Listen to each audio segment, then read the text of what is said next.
नमस्कार मित्रों, an option पर एक बार फिर आप सबका स्वागत है।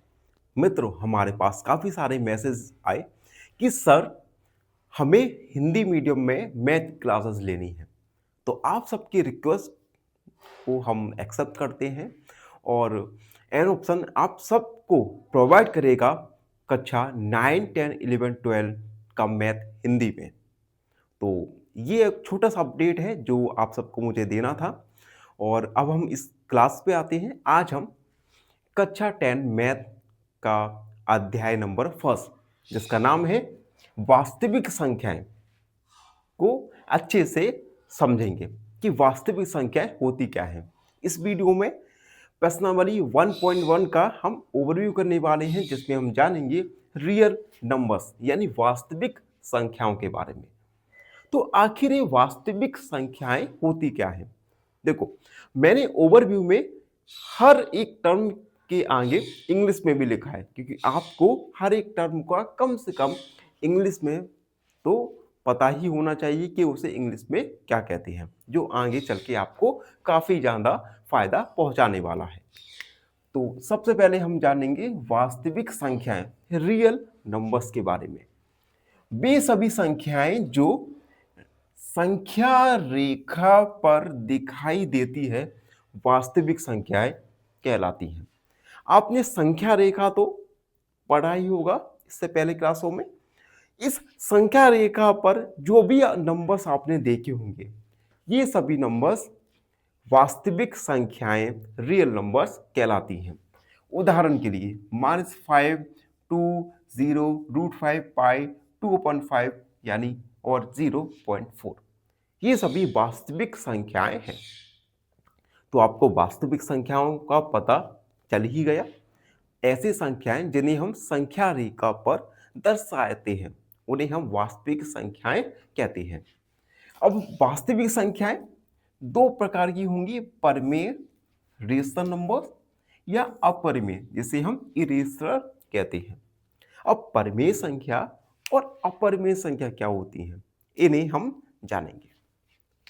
परमेय संख्या ऐसी संख्याएं जिन्हें P/Q के फॉर्म में लिखा जा सके। ऐसी संख्याएं जिन्हें हम P/Q के रूप में लिख सके उन्हें हम परमेय संख्या कहते हैं। जहां P और Q पूर्णांक इंटीजर्स हैं और Q can not be zero यानी Q का मान कभी जीरो नहीं हो सकता। तो ये है परिमेय संख्या जिन्हें हम P/Q के रूप में लिख सके।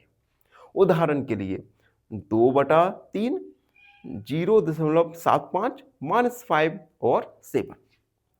अब दशमलव रूप क्या होता है? समाप्त दशमलव, जिसमें दशमलव एक टाइम के बाद, एक समय के बाद समाप्त हो जाए, जैसे 0.5, 0.25। आवृत्ति दशमलव जहां पर दशमलव के बाद जो अंक हैं ये रिपीट होते जाएं, ये दोहराते जाएं, जैसे 0.333 या 0.727272। यहां पर हम देख रहे हैं कि ये जो 3 अंक है ये हर बार रिपीट हो रहा है। ठीक है, तो परिमेय संख्या जिन्हें हम P/Q के रूप में लिख सकें। दशमलव रूप में समाप्त दशमलव जहां पर दशमलव एक समय के बाद समाप्त हो जाए। आवृत्ति दशमलव जहां पर दशमलव के बाद अंक समाप्त ना हो या दोहराने लगे। अब हम जानेंगे अपरिमेय संख्या के बारे में। देखो, परिमेय संख्या जिन्हें हम P/Q के रूप में लिख सके। अब अपरिमेय संख्या ऐसी संख्याएं होती हैं जिन्हें हम P/Q के रूप में नहीं लिख सके। उदाहरण के लिए √2, पाई या ई। √2 का वैल्यू 1.141421356 ये आवृत्ति दशमलव है। ठीक है, तो अपरिमेय संख्या ऐसी संख्याएं होती हैं जिन्हें हम P/Q के फॉर्म में नहीं लिख सके। अब परिमेय संख्या को भी हम वर्गीकृत कर सकते हैं पूर्णांक संख्याओं, पूर्ण संख्या, प्राकृतिक संख्या और भिन्न के रूप में एक एक करके इन्हें समझते हैं। पूर्णांक, जिसे इंग्लिश में इंटीजर्स कहते हैं। धनात्मक, ऋणात्मक और शून्य वाली संख्याओं को हम पूर्णांक संख्या कहते हैं, जैसे -1, +1, 0। ये सभी संख्याएं पूर्णांक संख्याएं कहलाती हैं। उदाहरण भी दिया है -2, -1, 0, 1, 2। उसके बाद पूर्ण संख्याएं, जिन्हें हम होल नंबर्स भी कहते हैं। पूर्ण संख्याएं, 0 और सभी धनात्मक पूर्णांक। पूर्ण संख्याओं में 0 और सभी धनात्मक पूर्णांक सम्मिलित होते हैं। उदाहरण 0, 1, 2, 3 से लेकर अनंत तक। उसके बाद आता है प्राकृतिक संख्याएं, जिन्हें हम नेचुरल नंबर्स भी कहते हैं। गिनने वाली संख्याओं को हम प्राकृतिक संख्याएं कहती हैं। उदाहरण 1, 2, 3, 4, 5 से लेकर अनंत तक। उसके बाद भिन्न, फ्रैक्शन, ऐसी संख्याएं जो किसी पूर्ण चीज के एक हिस्से को दर्शाए। पूर्ण चीज के एक हिस्से को दर्शाए। जैसे मान लो एक पिज्जा के हमने 1, 2, 3, 4, 5, 6 पार्ट किए। ठीक है, आपने इस पिज्जा के 2 पार्ट को खा लिया। तो कितने पार्ट को खाया? 2/6। तो 2/6 पूर्ण पिज्जा के एक हिस्से को प्रदर्शित कर रहा है, दर्शा रहा है। तो इसे हम कहते हैं भिन्न, फ्रैक्शन। अब आसान ट्रिक के द्वारा समझिए कि हम परिमेय और अपरिमेय संख्या को कैसे पहचान सकते हैं।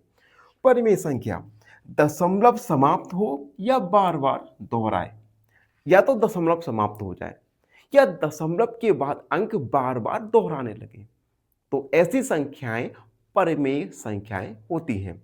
उदाहरण 0.666, यहां पर हम देख सकते हैं दशमलव के बाद अंक रिपीट हो रहा है, दोहरा रहा है। ठीक है, तो ऐसी संख्याएं जहां पर दशमलव के बाद अंक या तो समाप्त हो जाए या दोहराते जाएं। अपरिमेय संख्याएं दशमलव ना समाप्त हो और ना दोहराए, ना तो दशमलव कभी समाप्त हो और ना अंक दोहराते जाएं। उदाहरण के लिए 1.41421356, यहां पर देख रहे हैं हम दशमलव भी समाप्त नहीं हो रहा और जो अंक हैं दशमलव के बाद ये भी दोहरा नहीं पा रहे, रिपीट नहीं हो रहे। तो ऐसी संख्याओं को हम अपरिमेय संख्याएं कहलाते हैं। तो मित्रों, हमने इस वीडियो में जाना वास्तविक संख्याएं के बारे में। उसके बाद हम आगे बढ़े और परिमेय और अपरिमेय संख्याओं के बारे में जाना। उसके बाद परिमेय संख्या को हमने फिर से वर्गीकृत किया पूर्णांक, पूर्ण संख्याएं, प्राकृतिक संख्याएं और भिन्न के रूप में। उसके बाद हमने आसान ट्रिक के माध्यम से परिमेय और अपरिमेय संख्याओं को जानना सीखा। तो ये था एक्सरसाइज 1.1 का ओवरव्यू। आई होप आप सबको ये ओवरव्यू अच्छे से समझ आ गया होगा। फिर भी आपको अगर कोई डाउट है, कोई भी क्वेरी है, तो उसे कमेंट सेक्शन में लिख सकते हैं, हमसे जुड़ सकते हैं। हमें इंस्टाग्राम, फेसबुक पर भी फॉलो कर सकते हैं। धन्यवाद, हमेशा प्रसन्न रहें। फाइनली एक क्वेश्चन पूछूंगा आपसे। क्वेश्चन है if HCF of two numbers is 1, they are called option A even numbers, option B coprime numbers या ऑप्शन सी ऑड नंबर। इस क्वेश्चन का आंसर कमेंट सेक्शन में जरूर लिखिए। बने रहिए हमारे साथ एन ऑप्शन। नमस्कार मित्रों, लास्ट वीडियो में हमने जाना था वास्तविक संख्याओं और वास्तविक संख्याओं के प्रकार के बारे में। इस वीडियो में हम जानेंगे अंकगणित की मौलिक प्रमेय, the fundamental theorem of arithmetic के बारे में। देखो, हमें पता है परिमेय संख्या ऐसी संख्याएं जिन्हें हम P/Q के रूप में लिख सके। अपरिमेय संख्या जिन्हें हम p अपॉन क्यू के फॉर्म में नहीं लिख सके, हमने लास्ट वीडियो में जाना था। अब देखो, हर संयुक्त संख्या यानी कंपोजिट नंबर को हम अभाज्य संख्या के गुणनखंड के रूप में लिखा जा सकता है। यहां पर संयुक्त संख्या को हम कंपोजिट नंबर कहते हैं और अभाज्य संख्याओं को हम कहते हैं प्राइम नंबर। यानी संयुक्त संख्याओं को अभाज्य संख्याओं के गुणनखंड के रूप में लिख सकते हैं। अब प्रमेय क्या है? n equal P1 multiply P2 multiply P3 multiply dot dot dot, जहां n संयुक्त संख्या कंपोजिट नंबर है और P1 P2 P3 अभाज्य संख्या प्राइम नंबर है। इस प्रमेय का उपयोग करके हम आने वाले प्रश्नों को सॉल्व करने वाले हैं, तो इसलिए इस प्रमेय को अच्छे से समझ लीजिएगा। अगेन दोबारा बताता हूं, हर संयुक्त संख्या को हम अभाज्य संख्याओं के गुणनखंड के रूप में लिख सकते हैं। ठीक है। अब अभाज्य संख्याएं क्या होती हैं? अभाज्य संख्याएं प्राइम नंबर्स, ऐसी संख्या जिनके केवल दो गुणनखंड हो। ऐसी संख्या जिनके केवल दो गुणनखंड हो, पहला गुणनखंड 1 और दूसरा वह संख्या खुद। ऐसी संख्याओं को हम अभाज्य संख्याएं प्राइम नंबर्स कहते हैं। अब आता है संयुक्त संख्याएं कंपोजिट नंबर, ऐसी संख्याएं जिनके दो से अधिक गुणनखंड हों। ऐसी संख्याएं जिनके दो से अधिक गुणनखंड हो, उन्हें हम संयुक्त संख्या कंपोजिट नंबर्स कहते हैं। उदाहरण के लिए 4, 6, 8, 10, 12 और भी अनगिनत संख्याएं। तो हमने अभाज्य संख्याएं और संयुक्त संख्याओं के बारे में जान लिया। अभाज्य संख्याएं जिनके केवल दो गुणनखंड हों, संयुक्त संख्याएं जिनके दो से अधिक गुणनखंड हों। अब एक हम उदाहरण लेंगे। 36 का अभाज्य गुणनखंड ज्ञात कीजिए। हमें 36 का अभाज्य गुणनखंड ज्ञात करना है। तो यहां पर 36 एक संयुक्त संख्याएं हैं और प्रमेय से हमने जाना कि संयुक्त संख्याओं को हम उनके अभाज्य संख्याओं के गुणनखंड के रूप में लिख सकते हैं। तो 36 अभाज्य गुणनखंड, 2 का भाग करेंगे 18, 2 का भाग करेंगे 9, 3 का करेंगे 3 और 3 मंजा 3, यानी 36 जो कि एक अभाज्य संख्या थी, इसे हमने 2 मल्टीप्लाई 2 मल्टीप्लाई 3 मल्टीप्लाई 3 यानी अभाज्य संख्याओं के गुणनखंड के रूप में लिख दिया। यही है अंकगणित की मौलिक प्रमेय, फंडामेंटल थ्योरम ऑफ अरिथमेटिक। तो ये था वीडियो जिसमें हमने जाना अंकगणित की प्रमेय के बारे में। आई होप आपको ये ओवरव्यू अच्छे से समझ आ गया होगा। फिर भी कोई डाउट रहता है, कोई भी क्वेरी है, तो उसे कमेंट में लिख दीजिए, हमसे जुड़िए और प्लीज चैनल को सब्सक्राइब कीजिएगा। धन्यवाद, हमेशा प्रसन्न रहे। फाइनली एक क्वेश्चन पूछूंगा आपसे। क्वेश्चन है 77 is option A prime number, option B composite number या ऑप्शन सी परफेक्ट स्क्वायर। इस क्वेश्चन का आंसर कमेंट सेक्शन में जरूर लिखिए। बने रहिए हमारे साथ एन ऑप्शन पर। धन्यवाद। नमस्कार मित्रों, एन ऑप्शन पर एक बार फिर आप सबका स्वागत है। मित्रों, हम प्रश्नावली 1.1 का ओवरव्यू कर रहे हैं, जिसमें हम संख्याओं के बारे में जान चुके हैं। संख्याओं में हमने वास्तविक संख्याएं, प्राकृतिक संख्याएं, पूर्णांक, संपूर्ण संख्याओं के बारे में अच्छे से जानकारी प्राप्त कर ली है। इस वीडियो में हम जानेंगे अभाज्य गुणनखंड विधि, प्राइम फैक्टराइजेशन मेथड के बारे में। तो सबसे पहले अभाज्य गुणनखंड विधि होती क्या है? किसी संख्या को अभाज्य संख्याओं के गुणनफल के रूप में लिखने की विधि को अभाज्य गुणनखंड विधि कहते हैं। अब अभाज्य संख्याएं क्या होती हैं? अभाज्य संख्याएं जिन्हें इंग्लिश में प्राइम नंबर्स भी कहते हैं। मित्रों, जितने भी टर्म्स मैं इंग्लिश में लिख रहा हूं, ये आपको हिंदी के साथ साथ इंग्लिश में भी अच्छे से याद होने चाहिए, जो आपको आने वाले एग्जाम में काफी ज्यादा सहायता प्रदान करने वाला है। तो कम से कम जो मेन पॉइंट्स हैं उनको इंग्लिश में लिखने की कोशिश कीजिएगा। अब अभाज्य संख्याएं ऐसी संख्याएं जिनके केवल दो गुणनखंड होते हैं, उन्हें हम अभाज्य संख्याएं या प्राइम नंबर्स कहते हैं। जिनके केवल दो गुणनखंड हों, उन्हें हम अभाज्य संख्याएं या प्राइम नंबर्स कहते हैं। उदाहरण के लिए 2, 3, 5, 7, 11, 13 और भी बहुत सारी संख्याएं जिनके केवल दो गुणनखंड हो। ठीक है, अब हम अभाज्य गुणनखंड विधि पर आते हैं। इनकी इस विधि को स्टेप बाय स्टेप किस प्रकार करेंगे? तो पहला, दी गई संख्या को सबसे छोटी अभाज्य संख्या से भाग करें। जो भी संख्या आपको दी जाएगी उस संख्या को सबसे छोटी अभाज्य संख्या से भाग करें। और मित्रों, सबसे छोटी अभाज्य संख्या है 2। दूसरा स्टेप, फिर प्राप्त भागफल को पुनः अभाज्य संख्या से भाग करें। फिर जो हमें भागफल मिलेगा उसे दोबारा से अभाज्य संख्या से भाग करें। यह प्रक्रिया तब तक करें जब तक भागफल 1 ना हो जाए।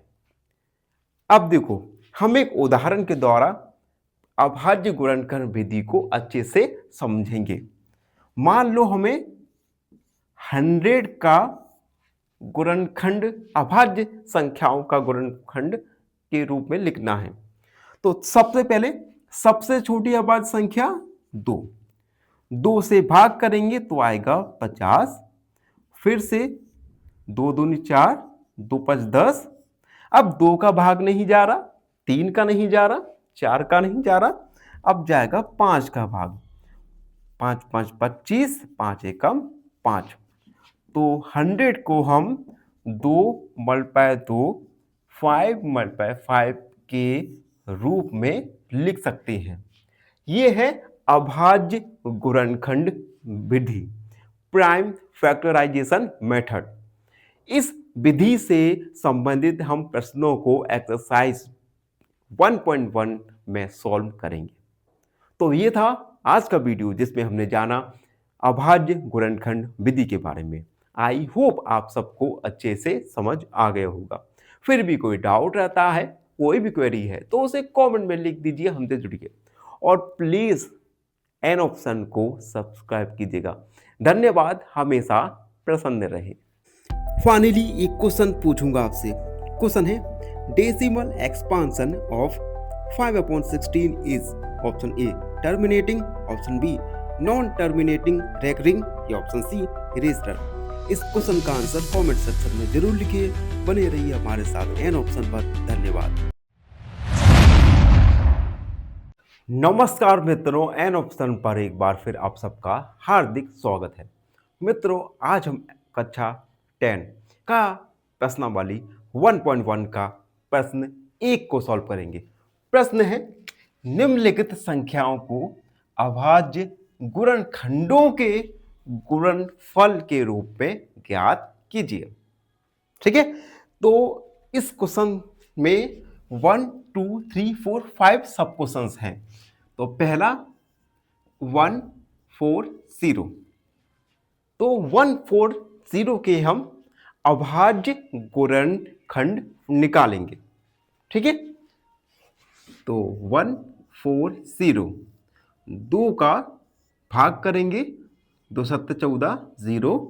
2 का भाग करेंगे, 2 3 6, 2 5 10। उसके बाद 5 का भाग करेंगे, 5 7 35 और 7 एकम 7। अतः 140 equal 2 multiply 2 multiply 5 multiply 7। 140 equal 2 की पावर 2 मल्टीप्लाई 5 मल्टीप्लाई 7। तो ये है अभाज्य गुणनखंड 140 के। पहला हमारा कंप्लीट हो गया। सेकेंड देखो 156। 156 के हम अभाज्य गुणनखंड निकालेंगे। सबसे पहले 2 का भाग करेंगे। 2 सत्ते 14, 1 बचा 16 हुआ, 2 बट 16। उसके बाद 2 का भाग, 2 तिया 6, 2 नेम 18। 3 से 3 एकम 3, 3 तरह 9 और 13 एकम 13। 156 इक्वल, लाइट जा चुकी है, जैसे ही लाइट आएगी ओ आगे लाइट। ओके ओके, कंटिन्यू करते हैं। तो 156 को हम लिख सकते हैं 2 गुणा 2 गुणा 3 गुणा 13। 156 2 की पावर 2 मल्टीप्लाई 3 मल्टीप्लाई 13। तो ये 156 के गुणनखंड निकल के आए। तीसरा है 3825। 3825 के हम गुणनखंड निकालेंगे। अब देखो यहां पर 2 का भाग नहीं जाएगा, तो हम 3 का भाग करेंगे। 3 एकम 3, 3 दूनी 6, 22 हो गया, 3 सत्ते 21, 15 हो गया, 53 15। उसके बाद 3 का भाग जाएगा, हाँ, 3 चौक 12, 3 दूनी 6, 53 15। अब यहां पर 3 का भाग नहीं जाएगा, 4 का भी नहीं जाएगा, 5 का जाएगा। 5 40, 5 25, 5 5 सत्ते 35 और 17 एकम 17। तो 3 8 2 5 इसके गुणनखंड निकले 3 गुणा 3, 5 गुणा 5 गुणा 17। 3 8 2 5, 3 की पावर 2, 5 की पावर 2 गुणा 17। ये है अभाज्य गुणनखंड 3825 के। अगला देखो चौथा 5005। सबसे पहले हम 5 का भाग करेंगे। 5 एक 5 0 0, 5 एकम 5। अब 5 का भाग नहीं जाएगा, 6 का नहीं जाएगा, अब जाएगा 7 का। 7 एकम 7, 30 हो गया, 7 चौक 28, 2 21 हो गया, 7 तिया 21। अब जाएगा हमारा 11 का। 11 कम 11, 11 तिया 33 और 13 एकम 13। तो 5005 के अभाज्य गुणनखंड 5 गुणा 7 गुणा 13 गुणा 11। अब पांचवा देखो 7 4 2 9, 7 4 2 9। अब देखो इसमें 2 का नहीं जाएगा, 3 का नहीं जाएगा, ऐसे ही आप करते जाओगे तो 7 4 2 9 में सबसे पहले 17 का भाग जाएगा। और आपको समझ नहीं आ रहा होगा कि हम कैसे पहचान लेती हैं, तो इसका केवल एक ही तरीका है, अभ्यास। आप जितना अभ्यास करते जाओगे आपको पता चलता जाएगा कि किस नंबर का भाग जा सकता है। तो 17 का भाग करेंगे। 17 एकम 17, 17 दूनी 34, 17 की 51, 17 7 चौक 28, 4 एकम 4 5 6। पहले जाएगा 4 बार, ठीक है, 6 बचेगा, 62 हो गया, 17 एकम 17, 17 जो 34, 17 की 51, 52 53 54, 119 हो गया।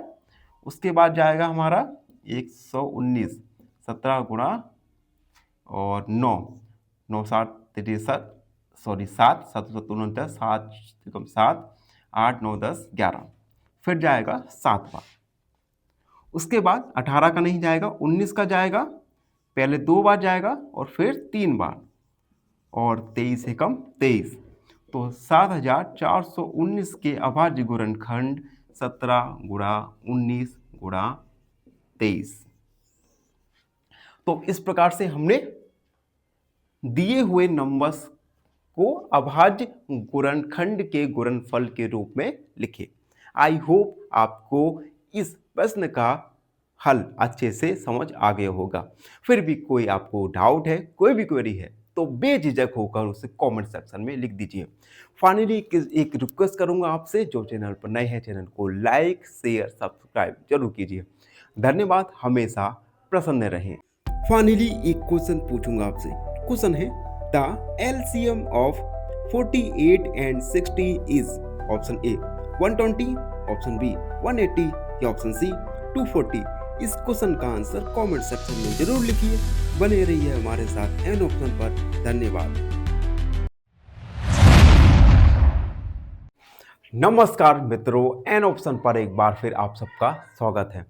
मित्रों, हम प्रश्नावली 1.1 सॉल्व कर रहे हैं और इस वीडियो में 1.1 का प्रश्न 2 को सॉल्व करेंगे। प्रश्न 2 है, पूर्णांकों के निम्नलिखित युग्मों के HCF और LCM ज्ञात कीजिए तथा इसकी जांच कीजिए कि दो संख्याओं का गुणनफल बराबर होता है HCF × LCM के। तो हमें कुछ युग्म दिए गए हैं। इन युग्मों के सबसे पहले हमें HCF और LCM फाइंड करना है और उसके बाद हमें जांच करना है दो संख्याओं का गुणनफल HCF × LCM होता है। तो चलो एक एक करके इन क्वेश्चंस को सॉल्व करेंगे। फर्स्ट है हमारा 26 और 91। सबसे पहले हम HCF फाइंड करेंगे। HCF फाइंड करने के लिए 26 और 91 इन दोनों के अलग अलग हम गुणनखंड फाइंड करेंगे। तो सबसे पहले 2 का 2 एकम 2, 2 तिया 6, उसके बाद 13 एकम 13। 91 में सबसे पहले हम 7 का डिवाइड करेंगे।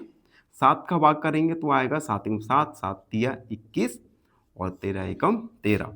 26 के गुणनखंड आए 2 × 13 और 91 के गुणनखंड आए 7 × 13।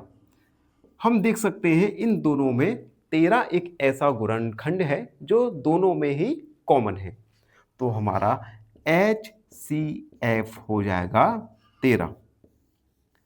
अब हम LCM फाइंड करेंगे। तो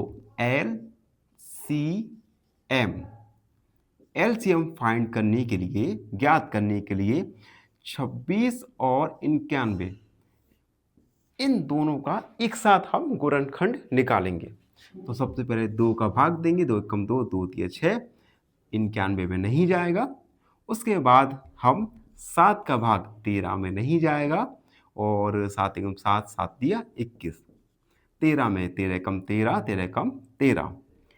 LCM आएगा 2 × 7 × 13, 7 दूनी 14 × 13।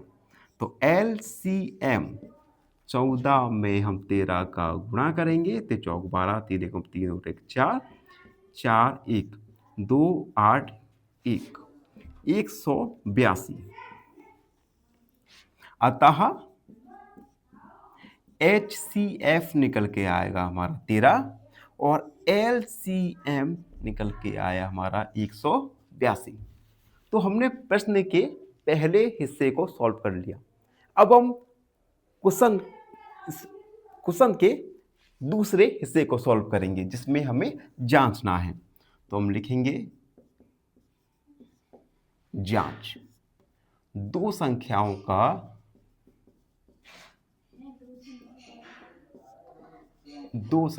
का गुणनफल बराबर HCF × LCM। दोनों संख्याएं क्या हैं? एक 26 × 91, HCF आया हमारा 13 × 182। चलो 26 में 91 का गुणा करेंगे। 6 2 9 छक्का 54 की 4 हाथ में लगा 5, 9 दूनी 18, 19 20 23, 6 6 3 2।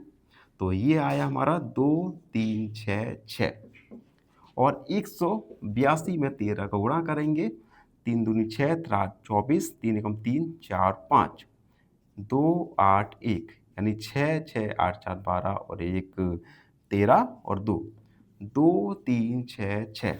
यहाँ पर हम देख सकते हैं LHS और RHS दोनों ही बराबर हैं, तो हम लिखेंगे सिंस, या इस प्रकार लिख सकते हैं चूंकि LHS RHS के बराबर है, अतः जांच पूरी हुई। अतः जांच पूरी हुई। तो इस मेथड का उपयोग करके हम इन क्वेश्चंस को सॉल्व करने वाले हैं। स्टेप बाय स्टेप इस मेथड का हम यूज करेंगे। हमारा फर्स्ट वाला कंप्लीट सॉल्व हुआ। अब हम दूसरा देखेंगे। दूसरा प्रश्न है 510 और 92। 510 और 92, सबसे पहले तो हम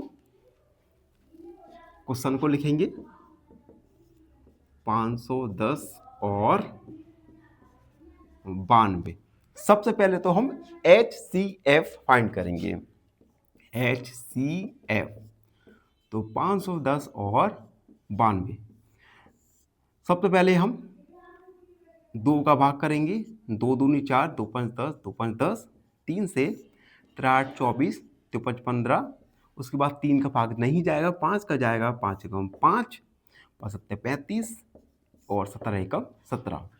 92 में 2 का भाग करेंगे। 2 चौक 8, 2 चौका 12, 2 दूनी 4, 2 तीय 6 और 23 एकम 23। 510 के गुणनखंड आए 2 गुणा 3 गुणा 5 गुणा 17। 92 के गुणनखंड 2 गुणा 2 गुणा 23। ऐसे गुणनखंड जो दोनों में समान हो, तो ऐसा केवल एक ही गुणनखंड है 2, तो दोनों में समान है, तो HCF आ जाएगा हमारा 2। अब हम LCM ज्ञात करेंगे।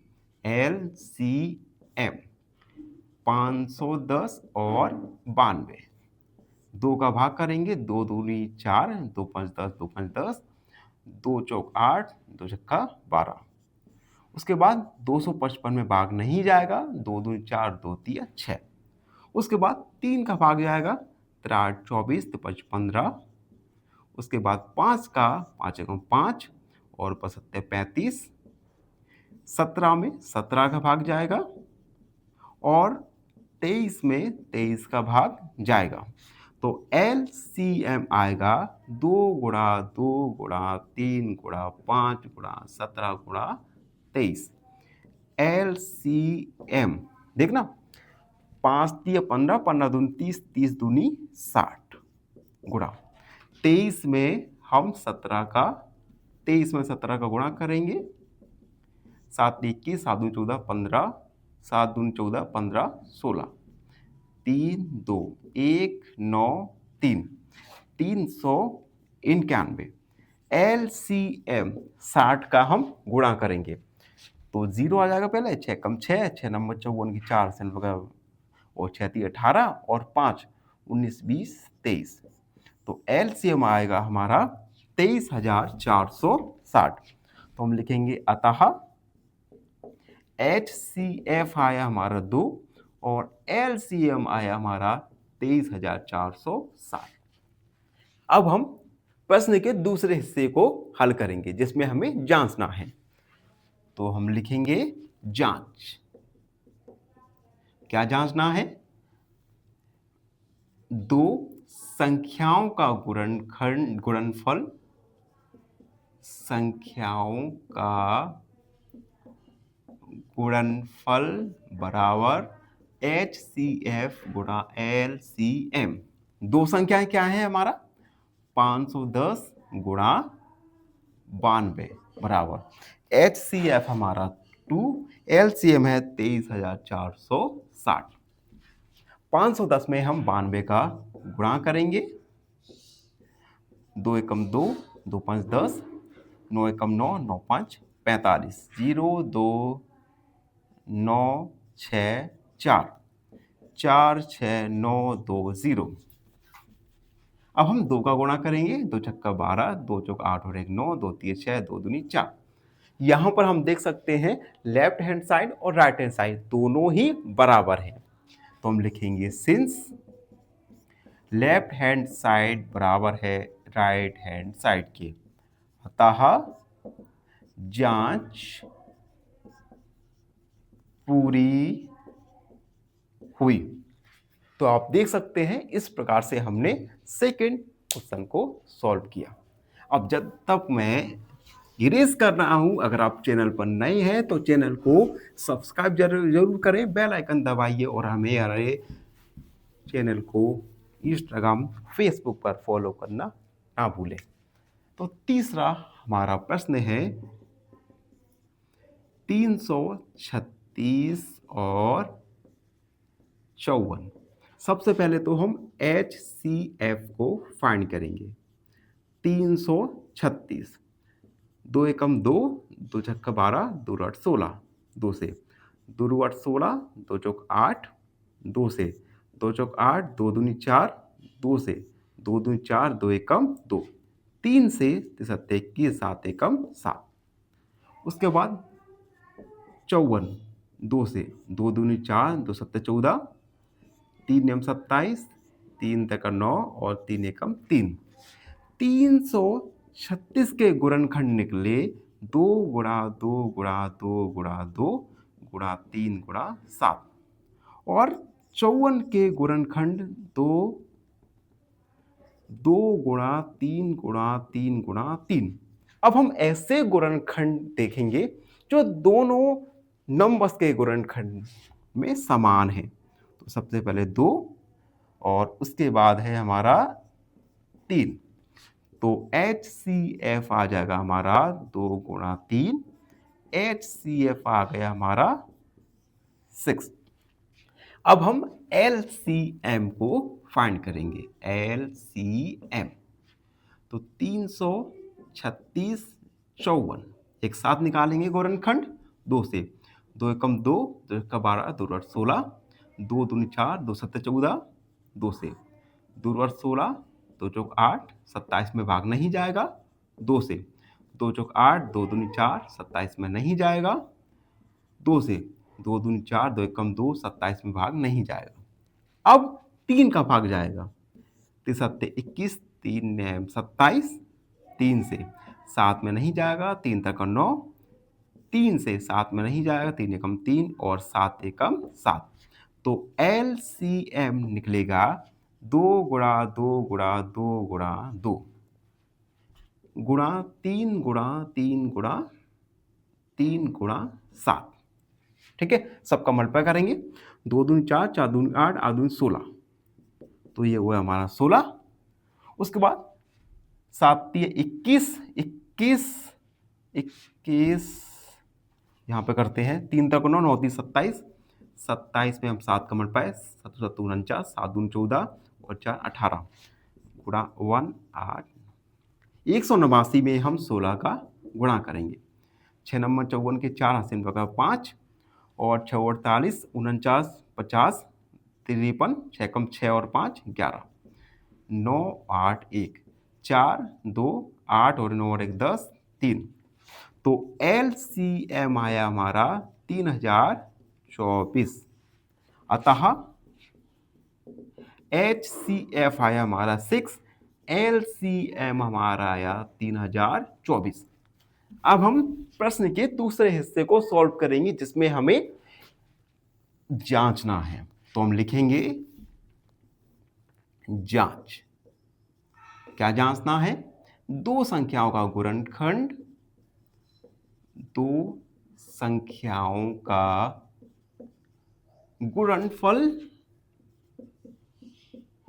गुणनफल बराबर HCF गुणा LCM। दो संख्याएं क्या है? 336 गुणा 54 बराबर HCF है हमारा 6, LCM है 3024। तो 336 में हम 54 का गुणा करेंगे। 336 गुणा 4 छिंग 24 की 4, 4 ती 12, 13 14, 4 ती 12 और 1 13, 5 छक्का 30, 5 ती 15, 16 17 18, 5 ती 15 और 1 16, 4 4 11, 6 और 7 और 1 8 1। ये गुणा आया 1 8 1 4 4। अब हम राइट साइड में भी गुणा करेंगे। तो 6 का हम गुणा करेंगे, 6 चौक 24, 6 दूनी 12, 13 14 और 6 तिया 18। हम देख सकते हैं राइट हैंड साइड और लेफ्ट हैंड साइड दोनों साइड बराबर हैं। तो हम लिखेंगे चूंकि LHS left hand side equal है राइट हैंड साइड के, अतः जांच पूरी हुई। तो आप देख सकते हैं इस प्रकार से हमने निम्नलिखित युग्मों के HCF और LCM फाइंड किया और प्रश्न के दूसरे हिस्से में हमने जांच भी पूरी की। इस प्रकार से क्वेश्चन नंबर 2 कंप्लीट सॉल्व हो गया है। आई होप आप सबको अच्छे से समझ आ गया होगा। फिर भी कोई डाउट है, कोई भी क्वेरी है तो उसे कमेंट में लिख दीजिए, हमसे जुड़िए और प्लीज एन ऑप्शन को सब्सक्राइब कीजिएगा। धन्यवाद। फाइनली एक क्वेश्चन पूछूंगा आपसे। क्वेश्चन है which of the following is not prime? Option A 13, option B 17 या ऑप्शन सी 21। इस क्वेश्चन का आंसर कमेंट सेक्शन में जरूर लिखिए। बने रहिए हमारे साथ एन ऑप्शन पर। धन्यवाद।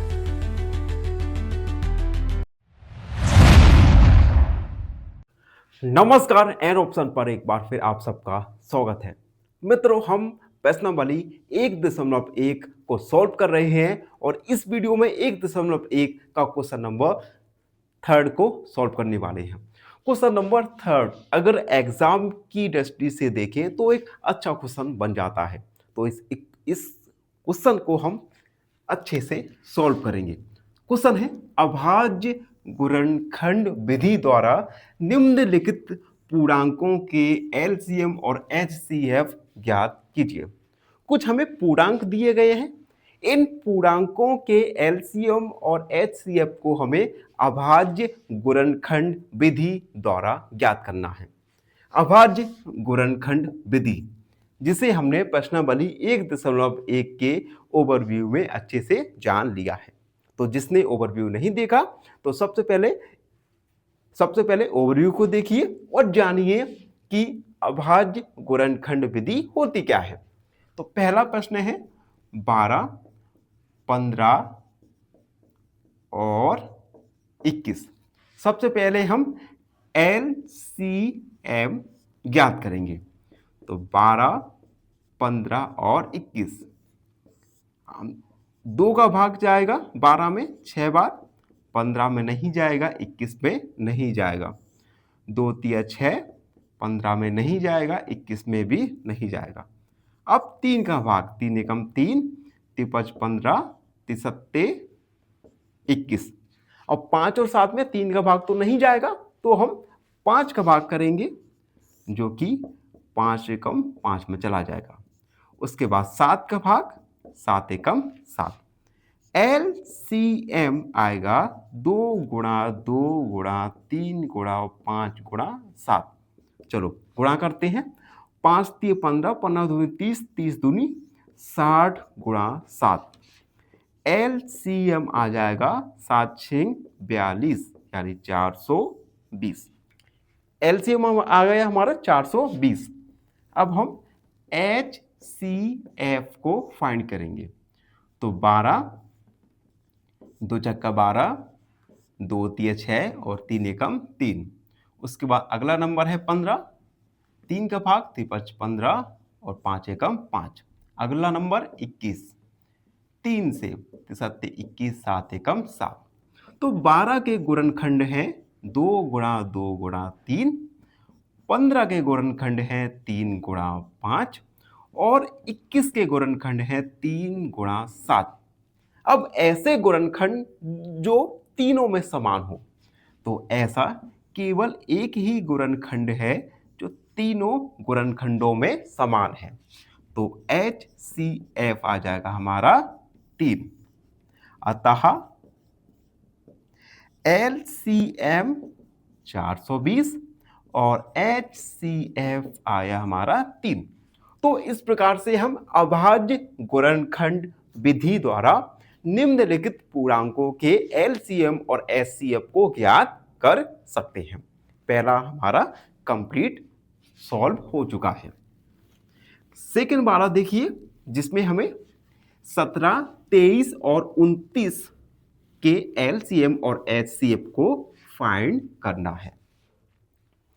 फर्स्ट हमारा पूरा हुआ। सेकंड है 17, 23 और 29। सबसे पहले हम LCM को ज्ञात करेंगे, 17, 23 और 29। अब देखो 17, 23 और 29 ये तीनों ही नंबर अभाज्य संख्याएं हैं, यानी इन संख्याओं में केवल इन खुद ही नंबर का भाग जाएगा। तो 17 एकम 17, 23 लिखा, 29 लिखा, उसके बाद 23 का भाग 23 में जाएगा एक बार, और 29 का भाग जाएगा हमारा एक बार। LCM आएगा 17 गुणा 23 गुणा 29। LCM गुणा करते हैं। सबसे पहले 17 में 23 का गुणा, 3 सत्ते 21, 3 एकम 3, 4 5 और 2 सत्ते 14, 2 एकम 2 और 1 3, 1 9 3, 391 में हम 29 का गुणा करेंगे। 9 एकम 9, 9 9 81, 8 हमारी हासिल, 9 30 27, 28 29 30, 31 32 33 34 35, 2 एकम 2, 2 नेम 18, 2 3 6 और 1 7, 9 3 8 4 12 13, 7 8 9 10 11। तो LCM आया हमारा 11,339। अब हम HCF को ज्ञात करेंगे। HCF 17 में केवल 17 का भाग जाएगा, 23 में केवल 23 का भाग जाएगा, और 29 में केवल 29 का भाग जाएगा। 17 गुणनखंड 17, 23 का गुणनखंड 23 और 29 का गुणनखंड है हमारा 29। अब देखो यहां तीनों ही गुणनखंड में कोई भी समान गुणनखंड नहीं है। तो जब समान गुणनखंड नहीं होता तो हमारा HCF आता है 1। अतः LCM आया हमारा 11 33 9 और HCF आया हमारा 1। ये है सेकंड वाले का हल। अब थर्ड वाला देखिए। थर्ड 8 9 और 15। सबसे पहले हम LCM को ज्ञात करेंगे। तो 8 9 और 25, इन तीनों के गुणनखंड निकालेंगे। तो 2 का भाग करेंगे, 2 चौक 8, 9 में नहीं जाएगा, 25 पे नहीं जाएगा, 2 दूनी 4 और उसके बाद 2 एकम 2। अब 3 का भाग जाएगा 9 में, 3 तरह का 9, 25, 3 एकम 3, 5 का भाग जाएगा 5 बार 25 में, और 5 एकम 5। LCM आएगा हमारा 2 गुणा 2 गुणा 2, 3 गुणा 3 गुणा 5 गुणा 5। अब हम मल्टीप्लाई करेंगे LCM। देखो 5 25, ठीक है, 25 दूनी 50, 50 दूनी 100, 100 दूनी 200, 200 गुणा 3 तरह का 9। LCM आएगा हमारा 9 दूनी 1800। LCM आ गया हमारा 1800। अब हम HCF फाइंड करेंगे। HCF सबसे पहले 8 के गुणनखंड निकालेंगे। ये 8 के गुणनखंड निकाले, 9 के निकालेंगे, 3 तरह का 9, 3 एकम 3, 25 के निकालेंगे, 5 25, 5 एकम 5। 8 के गुणनखंड 2 गुणा 2 गुणा 2, 9 के 3 गुणा 3 और 25 के गुणनखंड 5 गुणा 5। अब तीनों के गुणनखंड में कोई भी गुणनखंड समान नहीं है। जब समान नहीं होता तो HCF आएगा हमारा 1। अतः LCM आया हमारा 1800 और HCF आया हमारा 1। तो इस प्रकार से हमने अभाज्य गुणनखंड विधि के माध्यम से निम्नलिखित पूर्णांकों के HCF और LCM को ज्ञात किया। इसी के साथ क्वेश्चन नंबर 3 कंप्लीट सॉल्व हो चुका है। आई होप आपको अच्छे से समझ आ गया होगा। फिर भी कोई समस्या है, कोई भी क्वेश्चन है तो उसे कमेंट सेक्शन में जरूर लिख दीजिए। धन्यवाद, हमेशा प्रसन्न रहे। फाइनली एक क्वेश्चन पूछूंगा आपसे। क्वेश्चन है, which of the following has a terminating decimal expansion? Option A 77/210, option B 13/100 या ऑप्शन सी 29/330। इस क्वेश्चन का आंसर कमेंट सेक्शन में जरूर लिखिए। बने रहिए हमारे साथ एन ऑप्शन पर। धन्यवाद। नमस्कार मित्रों, एन ऑप्शन पर एक बार फिर आप सबका स्वागत है। मित्रों, हम प्रश्नावली 1.1 को सॉल्व कर रहे हैं और इस वीडियो में हम क्वेश्चन नंबर 4 को सॉल्व करने वाले हैं। क्वेश्चन नंबर 4 है, HCF ऑफ 306 और 657 इक्वल टू 9 दिया है। हमें 306 और 657 का HCF 6 दिया है। LCM हमें 306 और 657 का LCM ज्ञात करना है। ठीक है, तो सबसे पहले हम लिखेंगे दिया है HCF 306 657 9। हम जानते हैं कि HCF गुणा LCM बराबर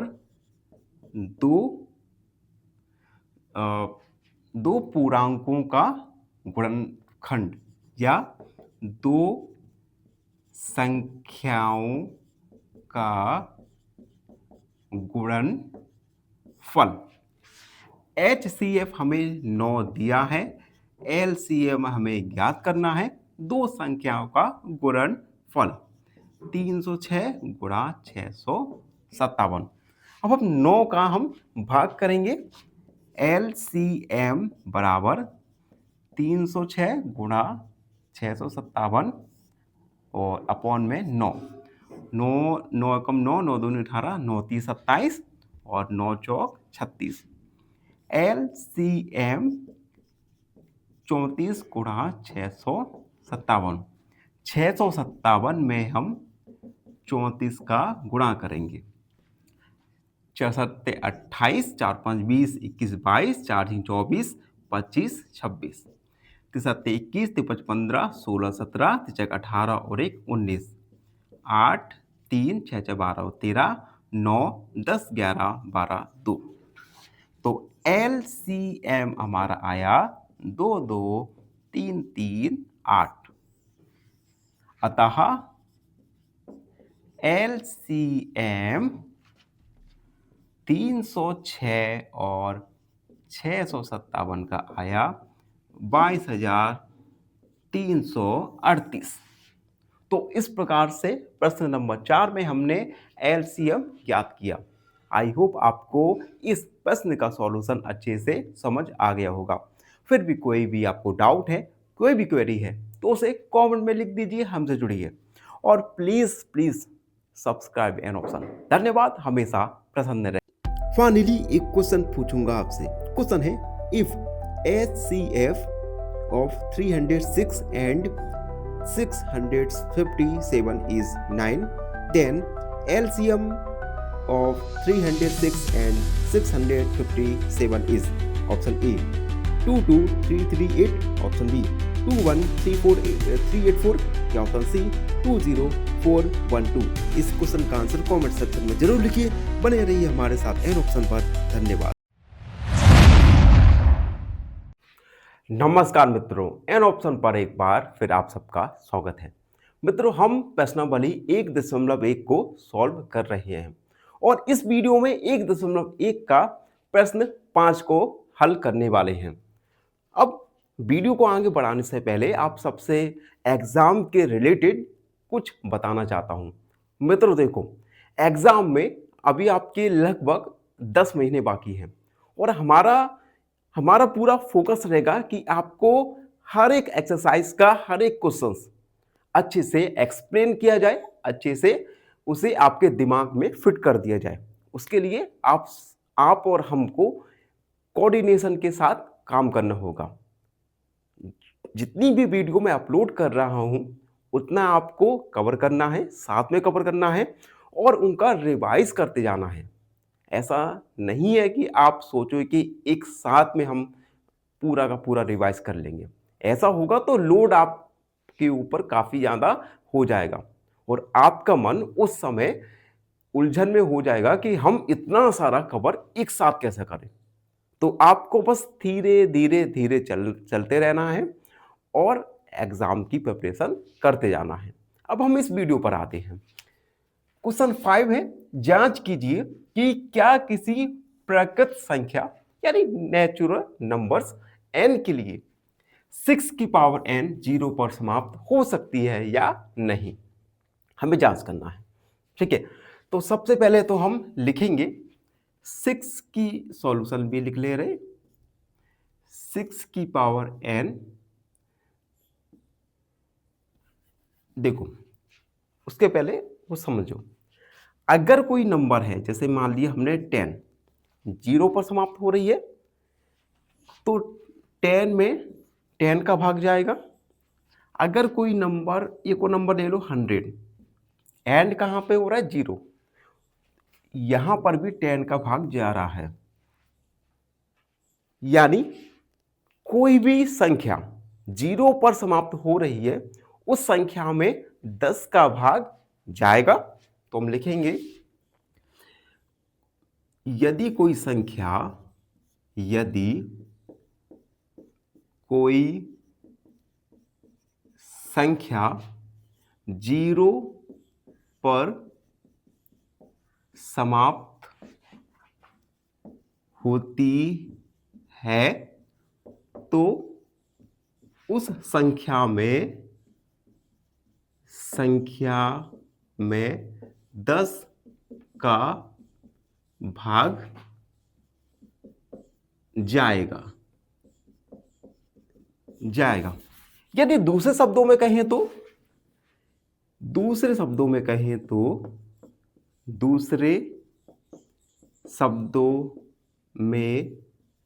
कहे तो 2 गुणा 5 यानी 2 और 5 का भाग जाएगा, क्योंकि 10 के गुणनखंड क्या होंगे 2 और 5। ठीक है, यानी अगर कोई संख्या 0 पर समाप्त हो रही है तो उस संख्या में 2 का भाग जाएगा और 5 का भाग जाएगा। 6 की पावर n के अभाज्य गुणनखंड क्या है 2 गुणा 3 की पावर n, यानी 2 की पावर n और 3 की पावर n। ये 6 की पावर n के अभाज्य गुणनखंड है। अब 6 की पावर n के अभाज्य गुणनखंड में 5 सम्मिलित नहीं है। 6 की पावर n के अभाज्य गुणनखंड में 5 सम्मिलित नहीं है। अतः 6 की पावर n 5 से विभाजित नहीं होगी,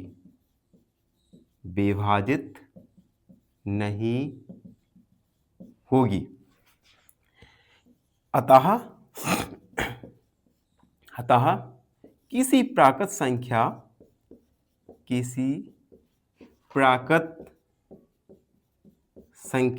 n के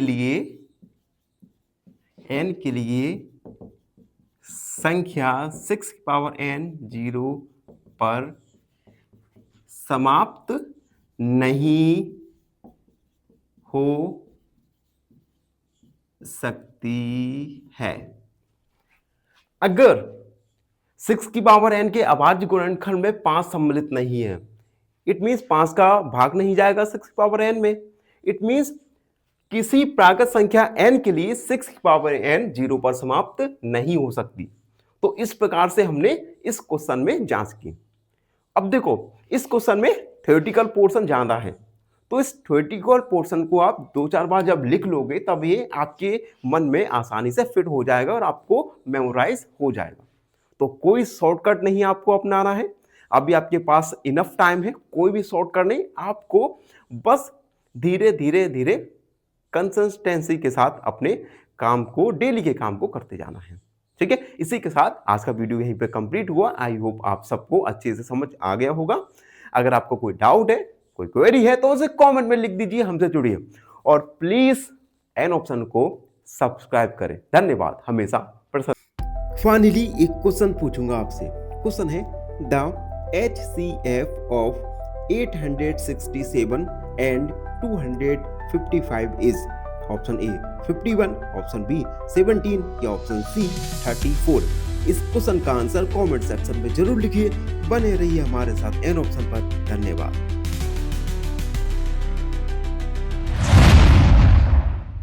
नमस्कार, एन ऑप्शन पर एक बार फिर आप सबका स्वागत है।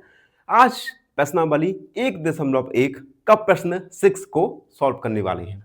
प्रश्न 6, व्याख्या कीजिए कि 7 गुणा 11 गुणा 13 प्लस 13 और 7 गुणा 6 गुणा 5 गुणा 4 गुणा 3 गुणा 2 गुणा 1 प्लस 5 भाज्य संख्या है। अब प्रश्न में कहा गया है व्याख्या करना। सबसे पहले तो आपका एक काम रहा करेगा, प्रश्न को अच्छे से देखना है, समझना है। अब प्रश्न में क्या कहा गया है, हमें व्याख्या करना है, एक्सप्लेन करना है। इसका मतलब यह है इस प्रश्न का कोई भी आपको अलग से आंसर नहीं फाइंड करना, आपको केवल दी गए प्रश्न की व्याख्या करना है। ठीक है, अब प्रश्न में 2 नंबर दिए गए हैं और कहा गया है कि क्या व्याख्या करो कि ये नंबर भाज्य संख्या है। तो सबसे पहले तो हम भाज्य संख्या पता करेंगे कि ये भाज्य संख्या होती क्या है। भाज्य संख्या यानी कंपोजिट नंबर। भाज्य संख्या या कंपोजिट नंबर्स ऐसी संख्याएं होती है जिनके 2 से अधिक फैक्टर या भाजक हो। समझ आया? 2 से अधिक भाजक या फैक्टर्स, ऐसी संख्याएं जिनके 2 से अधिक भाजक या फैक्टर्स हो, उन्हें हम भाज्य संख्याएं यानी कंपोजिट नंबर्स कहते हैं। समझ आ गया? अब हम लिखेंगे सॉल्यूशन में भाज्य संख्याओं के बारे में लिखेंगे। पहले भाज्य संख्याएं कंपोजिट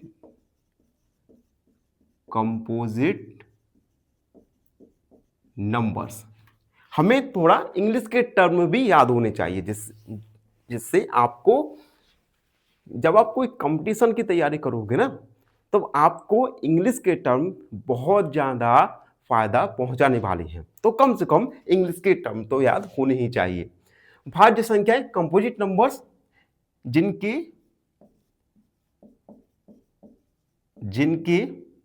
2 से अधिक फैक्टर हों, अधिक भाजक यानी फैक्टर्स हों। अब सबसे पहले दी गई संख्या लिखेंगे, दी गई संख्या 7 मल्टीप्लाई 11 मल्टीप्लाई 13 प्लस 13। दोनों में से हम 13 को कॉमन लिख सकते हैं, तो हमने 13 को कॉमन लिया।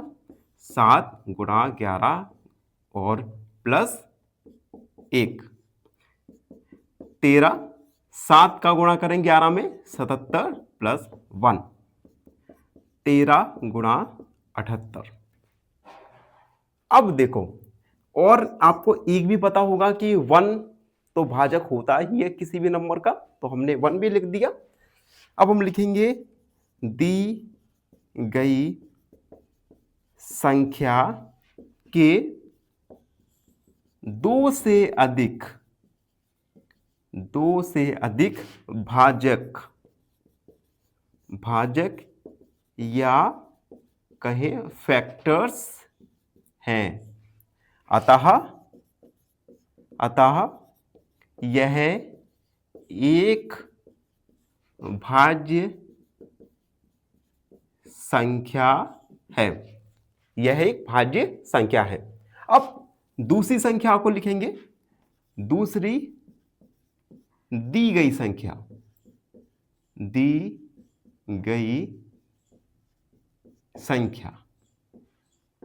दूसरी संख्या है 7 गुणा 6 गुणा 5 गुणा 4 गुणा 3 गुणा 2 गुणा 1 और प्लस 5। दोनों में से हम 5 को कॉमन ले सकते हैं। 7 गुणा 6 गुणा 4 गुणा 3 गुणा 2 गुणा 1 प्लस 1, क्योंकि 5 हम कॉमन ले सकते हैं। सबका मल्टीप्लाई करेंगे, मल्टीप्लाई करते हैं। देखो 2 एकम 2, 2 तिया 6, 6 चौक 24 और 7 छिंग 42। मल्टीप्लाई करेंगे, 2 चौक 8, 2 दूनी 4, 4 चौक 16, 4 दूनी 8 और 1 9, 8 6 4 10। ये आया हमारा 1008 प्लस 1, 5 1009, यानी 5 गुणा 1009 गुणा 1। यहां पर भी हम देख सकते हैं भाजक फैक्टर्स 2 से अधिक हैं। इट मीन्स दी गई संख्या भाज्य यानी कंपोजिट नंबर्स हैं। तो हम लिखेंगे दी गई संख्या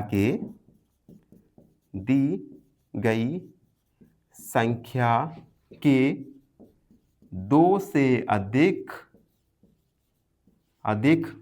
भाजक यानी फैक्टर्स हैं। अतः दी गई संख्या भाज्य संख्या है। तो इस प्रकार से हमने दी गई संख्या की व्याख्या की कि दी गई संख्या भाज्य संख्याएं हैं। आई होप आपको ये सॉल्यूशन अच्छे से समझ आ गया होगा। फिर भी कोई डाउट है, कोई भी क्वेरी है तो उसे कमेंट में लिख दीजिए, हमसे जुड़िए और प्लीज एन ऑप्शन को सब्सक्राइब कीजिएगा। धन्यवाद, हमेशा प्रसन्न रहे। फाइनली एक क्वेश्चन पूछूंगा आपसे। क्वेश्चन है which of the following is a composite number? Option A 37, option B 41 या ऑप्शन सी 51। इस क्वेश्चन का आंसर कमेंट सेक्शन में जरूर लिखिए। बने रहिए हमारे साथ एन ऑप्शन पर। धन्यवाद।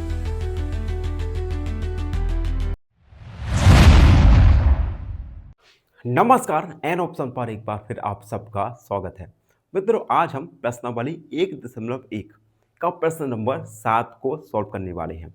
प्रश्न 7 एक थ्योरेटिकल क्वेश्चन है, जिसे हम सबसे पहले 1-2 बार अच्छे से पढ़ेंगे और उसे समझने की कोशिश करेंगे। प्रश्न 7, किसी खेल का मैदान के चारों ओर एक वृत्ताकार पथ है। देखो, एक खेल का मैदान है जो कि एक वृत्त के आकार का है, हमने बना दिया।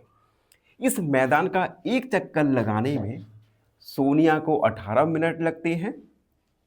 अब मान लो ये स्टार्टिंग पॉइंट है, ठीक है, चक्कर लगाने का। तो सोनिया, ये हम सोनिया को बनाते हैं जल्दी, सोनिया के बाल, ये सोनिया को एक चक्कर लगाने में 18 मिनट लगते हैं। जबकि इसी मैदान का एक चक्कर लगाने में रवि को 12 मिनट लगते हैं। और रवि, ये है रवि भाई साहब, इन्हें लगते हैं 12 मिनट। रवि जल्दी लगा लेता है, ठीक है, सोनिया थोड़ा लेट लगाती है। मान लीजिए वे एक ही स्थान पर और एक ही समय पर चलना प्रारंभ करते हैं। मान लो कि रवि और सोनिया एक ही स्थान से और एक ही समय में और एक ही दिशा में चलना प्रारंभ करते हैं। कितने समय बाद पुनः वे प्रारंभिक स्थान पर मिलेंगे? तो हमें बताना है कि कितने समय बाद ये दोनों अपने प्रारंभिक स्थान पर मिलेंगे। ये है प्रश्न। समझ आ गया? ठीक है। अब हम सबसे पहले लिखेंगे, सबसे पहले कहाँ गया? सोनिया। सोनिया को कितना समय लगता है? 18 मिनट। तो हम लिखेंगे सोनिया को मैदान का, सोनिया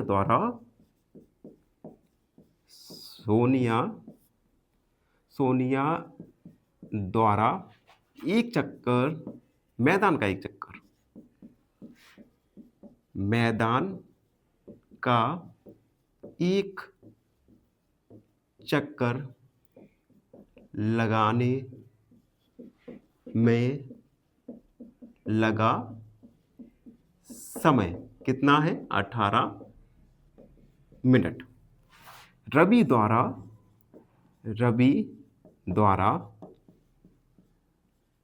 मैदान का एक चक्कर लगाने में लगा समय, रवि को 12 मिनट लगते हैं। अब प्रश्न में पूछा गया है कि कितने समय बाद ये दोनों पुनः स्थान पर मिलेंगे। तो हम लिखेंगे सोनिया और रवि के पुनः मिलने का समय, सोनिया और रवि के पुनः मिलने का समय,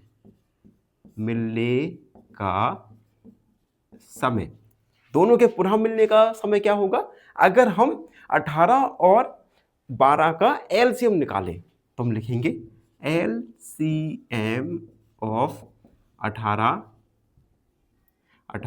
और 12।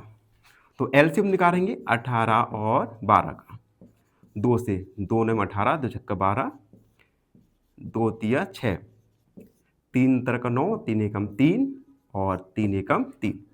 तो एलसीएम आएगा 2 गुणा 2 गुणा 3 गुणा 3। एलसीएम आया 3 तक 9, 9 दूनी 18, 18 दूनी 36। अतः वे दोनों 36 मिनट बाद पुनः मिलेंगे। अतः सोनिया और रवि 36 मिनट के बाद पुनः मिलने वाले हैं। तो ये था प्रश्न नंबर 7 का हल। आई होप आप सबको अच्छे से समझ आ गया होगा। बस अब आपसे एक छोटी सी रिक्वेस्ट करना रह गया है कि जो मित्र हमारे चैनल पर नए हैं, चैनल को लाइक, शेयर और सब्सक्राइब जरूर कीजिए। हमारे साथ अधिक जुड़ने के लिए हमें फेसबुक, इंस्टाग्राम पर फॉलो भी कर सकते हैं। धन्यवाद, हमेशा प्रसन्न रहें। फाइनली एक क्वेश्चन पूछूंगा आपसे। क्वेश्चन है the least number divisible by both 84 and 126 is option A 252, option B 168 या ऑप्शन सी 504। इस क्वेश्चन का आंसर कमेंट सेक्शन में जरूर लिखिए। बने रहिए हमारे साथ एन ऑप्शन पर। धन्यवाद।